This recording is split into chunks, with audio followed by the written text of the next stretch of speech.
The numbers on a pop report don't set the price. The active listings do. While thousands of cards might exist in a set, the open market is a ghost town, where only a fraction of those cards are actually for sale. This creates a disconnect between total supply and available supply, making current TCG prices more volatile than they appear on paper. If you want to build a portfolio that trends upward, you have to stop looking at what was printed and start looking at what is actually reachable. It is a common objection among skeptical collectors.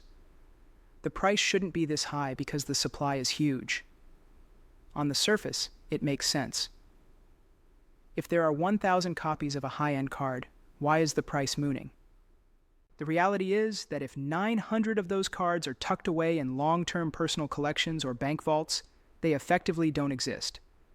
In any economy, the market price is defined strictly by the transactions occurring with the 100 cards currently for sale. By definition, the open market is the reality, regardless of how much hidden supply is sitting in closets.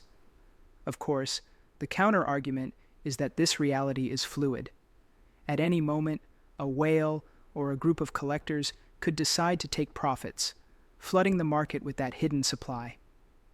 If those 900 stored cards suddenly hit eBay, the price would adjust downward almost instantly to find a new equilibrium. This is the dilution risk every investor must weigh. However, in the current TCG climate, we are seeing the opposite. Supply is being sucked out of the market faster than it is being replaced. We see this playing out vividly in the one-piece TCG. Unlike veteran giants like Magic, The Gathering, or Pokemon, One Piece has a much lower total print volume, but the real driver of its current price action isn't just the smaller print runs. It's the fact that a massive chunk of the hits seem to be permanently off the market. One Piece fans aren't just speculators. They are die-hard followers of a 25-plus-year-old story. When they pull a manga rare, it often goes straight into a forever binder. The love for One Piece runs deep, and our hypothesis is that many of these grails may never return to the open market. When you combine the series' cultural impact with the current market data, the scarcity feels much more permanent than a typical hype bubble. For these fans, the card represents a piece of the story, not just a line item in a portfolio.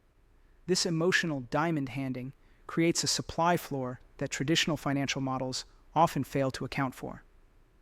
Look at the data for proof. It is common to see a card with a PSA 10 population of, say, 800 units, yet find only 5 or 6 listings on eBay at any given time. That is a 1% market availability.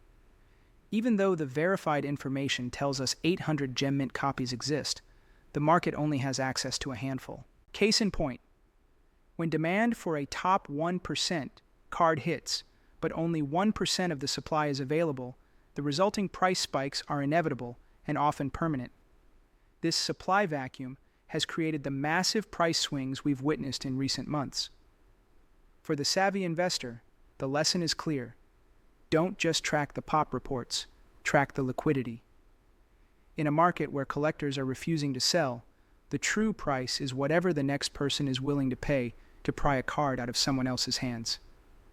The total population, the number of cards graded, is significantly higher than the circulating supply, the number of cards actually for sale. This 1% availability is the primary driver behind recent price volatility. When buyers outnumber the 1% of available listings, prices move upward aggressively, regardless of how many cards are tucked away in private vaults. Follow us at TC Journal for daily updates in the TCG space.